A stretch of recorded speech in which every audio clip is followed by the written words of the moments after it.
जो नहीं मानता वो मुसलमान ही नहीं है। इस पे मुझे ये भी नहीं समझ आती कि ये इसके ऊपर कंट्रोवर्सी क्यों है, जब कुरान में वाज़े लिखा गया है कि नबी सल्लल्लाहु अलैहि वसल्लम अल्लाह के आखिरी पैगंबर हैं, तो इसके ऊपर डिबेट क्यों है? जो नहीं मानता वो मुसलमान ही नहीं है। इस पे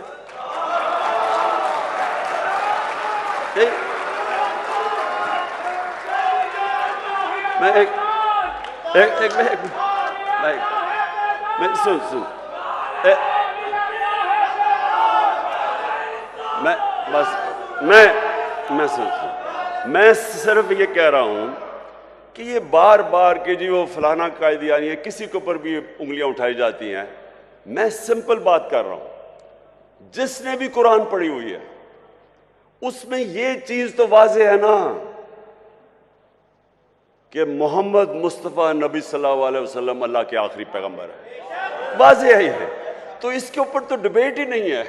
हम ऐसे कि कभी किसी के ऊपर उंगली उठाते हैं। अच्छा, तो मैं ये अब आपको देखें, ये बहुत ज़रूरी है हम सब के लिए।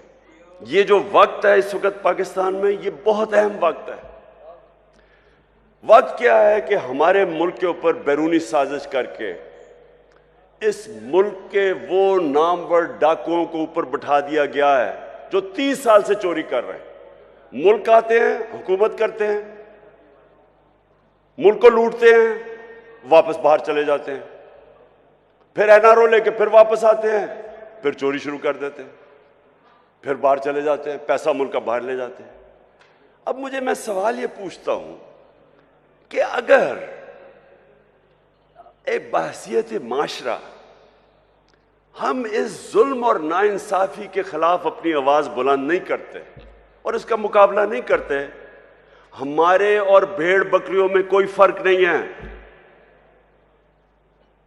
इससे बड़ा जुल्म क्या है? चोरी। आप ये ऐसे है कि आपके घर में कोई चोरी करे, चोरी करके चला जाए और थोड़ी देर बाद के जी मेरी चोरी माफ कर दो। कौन करेगा? आपका कोई घर लूट के जाए, आप माफ करेंगे उसको? कहेंगे पहले पैसे वापस करो। तो करप्शन तो मुल्क का पैसा चोरी है। वो जो सारे अवाम का, जो स्कूलों पे, अस्पतालों पे, जो हर चीज अवाम की सहूलतों के लिए पैसा, वो चोरी करके बाहर ले जाते हैं और फिर थोड़ी देर बाद कहते जी इसको माफ कर दो। और जब इमरान खान नहीं मानता तो कहते बड़ा जिद्दी है, भाई मेरा अपना पैसा होता शायद मैं माफी कर देता इन चोरों को, लेकिन अवाम का पैसा है ये, क्या गुर्बत है? लोग भूखे मर रहे हैं, 5 करोड़ पाकिस्तानी 2 वक्त की रोटी नहीं खा सकते, उनका पैसा चोरी करके तुम बाहर चले जाओ और फिर आगे कहोगे जी अब इनको एनआरओ दे दो। देखिए ये मुल्क का मसला है। मेरे नबी सल्लल्लाहु अलैहि वसल्लम ने वाज़ेह तौर पे कहा कि जो कौम छोटे चोरों को जेल में डाल देती है और बड़े डाकुओं को माफ कर देती है, एनआरओ कर देती है, नहीं पकड़ती, वो कौम तबाह हो जाती है।